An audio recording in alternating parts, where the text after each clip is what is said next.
Just recording this little video here to maybe help people who are trying to do their spark plugs on their 2000, I think it's 4, 2005, 2006, 2007 Sienna. I saw a video on there for 2008. I've seen it for 2003, but not one for this particular generation. Maybe it's out there, I didn't see it. So I was flying a little blind here in some of this stuff, but I got some pointers. I just wanted to show you what I've been doing here. I've taken off a lot of stuff. You can look at some of those other videos for kind of the how-to on that. It's just a ton of cables and tubes and hoses. Like some of these are like coolant in there. Most of them are like air hoses that go into your like your filter area there. And the biggest job of this is to, well, first of all, I should mention, watch some of the other videos if you're watching this one. You got to take off the wipers. You do that by flicking off the end of it. You can take off the screws, and then it's about a whole, like maybe 12 10 millimeter bolts there that are holding on the cowl for the windshield. So you got to take that off, take off the air filter box, the mass air sensor area there, and then the exhaust manifold is the trickiest part to take off. And you'll notice I've got mine off. I've got it right over here. There are some brackets here. You need, like, I think it was an 8 millimeter ratchet, like a hex ratchet. I think it was, yeah, I think it was this one. The 8 millimeter that took these off. Let me see, I've got a pile of bolts here. Yeah, here, it was these. This one that was going in there. There were some nuts too. I actually had to use my inverse Torx E8, I believe it was, to take off these posts. Made it a lot easier getting this thing off. But I'm getting ahead of myself a little bit here. One other thing I did to help with the tubes was to put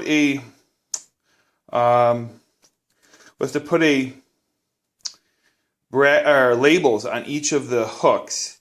I did that. And then if you notice here on the back, there are 3 screws that hold this thing on in the back. One down here, and then another one right in here. Yep. You'll notice that. So when you're coming in, imagine this is in the engine. You got one that's like right here, one that's over here, and then one's here. These are the tricky ones. And I'll show you where they're connected. There's one, that right there, that's the hardest one. And there's 2 right there. This one is a 14 millimeter. This one's a 12, and that one's a 12. So they're different sizes too. That caused some of the confusion. Okay, when you got this off, when you got this up like this, you're actually sitting pretty good. The next thing you need to do now is to, I'm going to move this out of the way. The next thing that you need to do now is to, well, I should really cover my exhaust holes. That would be bad if something fell in there. So I'm going to do that right now. Just put something over that, maybe a towel. Okay, as you notice, now I got that covered up. Now, basically, all that's really left to do in this job is to take these things off. It looks like there's 10 millimeter bolts holding the coil packs on. The ones in the back are, let's see if I can get my thing back here. They don't actually look to be too bad. See right there, and there.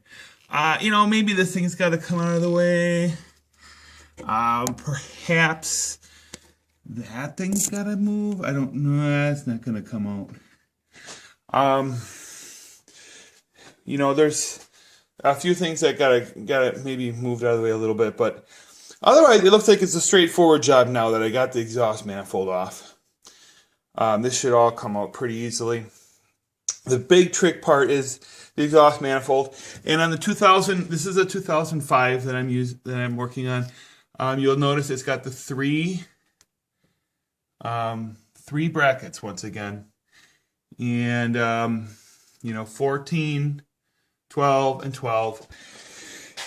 What did I use to get the first one out? I had to use a wrench. And actually, I should say my wife did that. She's got, sounds kind of funny, but she's got smaller hands than I do. I'm a big guy, got big hands, which are not really mechanic hands. And so I had her do that, and then I had to use, I'm going to get a phone call here. And then I had to use, let's see, this stubby ratchet to get out the other two with a 12 millimeter. And this actually has a flex head on it, so you can get in there. And actually, the other two were not so bad. There's a guy who posts on YouTube here that I watch. It seems like the goal of his video is to just like turn you off from doing this. It's really not that bad. If you're determined enough, you can do it. You got to really get in there. See, notice the thing that's the problem with this one is that thing is in the way. So you really, you can't get a ratchet in there. I don't know what the heck that thing is, but it's why it has to be right there over that nut. I don't know. But you are, right up against the firewall there with your ratchet and with everything else. So there's not much room. Notice I got my exhaust covered up nicely. Hopefully no debris or nuts or bolts are going to fall in there. That's it. I'm not going to, once again, I labeled all my hoses and stuff. That was a pain as I went along. Some of the stickers are coming off. What are you going to do? Maybe that's not the best way to do it. Someone's got a better way. You can post here in the comment section a way to keep all of these hoses and cables all connected. Yeah, I took off, so here's my parts here. You got this all off. This is off. This came off. That was easy. Just use, once again, you basically need to buy these tools if you don't have them. They're, any excuse to buy tools is great, right? I think that was either a 5 or a 4 for these things here to get those off. Never had that off before. It actually comes out pretty easy. Back here again. Okay, I got the job done. I'm just going to, kind of wrap up here. I know this isn't the greatest how-to video that was ever made. You didn't really see me doing any of the work. But I think, if you're going to do this job, it's definitely within the capabilities of your shade tree mechanic, for sure. You don't need a lot of tools, really. You need your ratchets, you need your Allen wrenches, your basic, if you're even thinking about doing this, chances are you've got, fairly decent mechanical abilities, and, you've got a fairly, decent set of things. I just want to cover a few things I didn't really cover earlier, and that was the actual removal of the spark plugs here. I did have to buy one tool. I just didn't have it in my case, and that is this 6-inch long 3/8 inch adapter. This is just the right size that you want. I had a 4-inch one, and it would have been too short. It would have not been sufficient for what I needed, because you need to get that, your spark plug socket. Sorry, this is kind of a mess here. You need to get your, did I put it away? I really don't know where it is, but you guys know what a spark plug socket looks like. You need to get that on the end of here, and then you're sitting just perfect. So that was $5 at Menards. Not a big deal there. And here's the old spark plugs. These were the factory installed ones. Doesn't actually look too bad. My van has 125,000 miles on it. Ooh. And so they put in NGKs in there. This was the first time the spark plugs were changed on it. When I put them in, I used this anti-seize lubricant on the threads. And, another video showed, the guy was just showing how impossibly hard it was to get into those back three, and, how he had to, like, take the ratchet apart, and how it was really hard getting in there. I didn't find that to be the case at all. You could easily get, this, you could just take your ratchet and just kind of put it in there, It was really straightforward. On this model, he had a slightly different year model vehicle. So, yeah. So for me, like, all 6 spark plugs, once you got the exhaust manifold off, it was really easy to get at it. I put in the Bosch Platinum Fusion Iridium ones, and those, I went on Amazon to find that. There really seemed to be a good spark plug. I don't really know. It's too early to tell. I've just driven it a little bit. And, okay. Oh, here it is. Oh, you know what? That one video where the guy is telling me how hard it was to get in there. I had this tubing. He used tubing. I thought, oh, that was really neat. To, put your spark plug in this tubing, and it actually just fits right in there, and use that to kind of thread it. I did it for the first one, but you know what? It's really not that hard. You can actually just, I can't really do this with one hand. Let me just put that on there. You can just, put this in here. Sorry for the jerkiness. You could put your spark plug in there. The rubber gasket's not working in there. But if you shove it up there far enough, it does kind of stick on mine. And then I just took it like this and just put the whole thing in. That whole idea of the tubing really isn't necessary. You've got plenty of room to move around in here. What else did that... The guy had some different ideas too. Oh, the one thing that was kind of nice, because my rubber gasket isn't working, was, one of these things. It's a magnet on a telescoping thing, which you can use this to go into the thing and to retrieve your spark plug. That was a pretty good idea. I like that. I'm not trying to rip on that guy at all. He kind of gave me some of the main pointers, but he really did make it seem like this is it's going to be so hard. And he's talking about that one bracket in the back, how it was just, this is going to stop so many people from doing the job. Nah, not really. I think that if you're determined to do it, it'll be fine.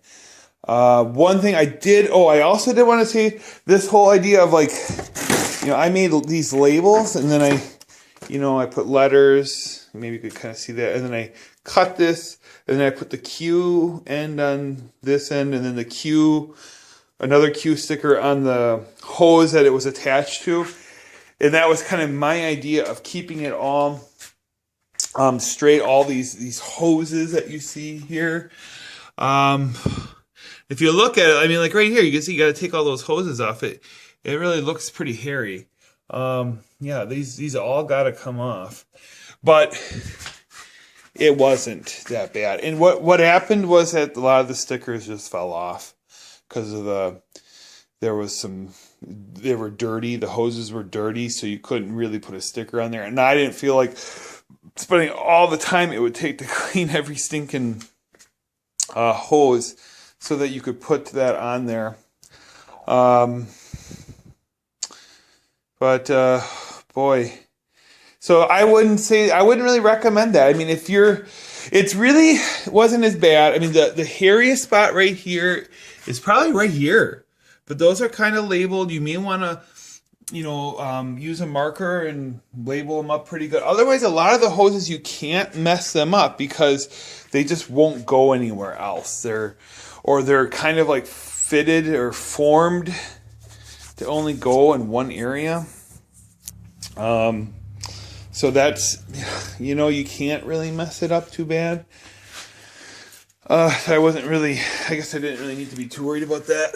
Yeah, you'll see, you notice how far, when you got that cowl on there, you know, with that cowl on, you don't really realize how far back that engine does go. It goes quite a ways back.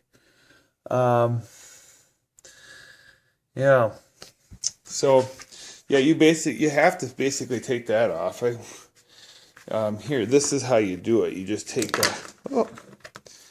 it off on both ends, and then this comes off, and then underneath there's the bolts. Yeah. So I don't want to make this video any longer than what it already is. I just noticed that no one had a video posted for a spark plug change for this generation of Sienna that I could find. You know, maybe it's out there. Whatever, you know. Then I just did double duty. Oh, the torque settings on the spark plugs. I wanted to give that. I found that they were 146 inch-pounds. I don't know. Well, wouldn't that be like about 12? It'd be right about there, because 144 inch-pounds would be 12 foot-pounds.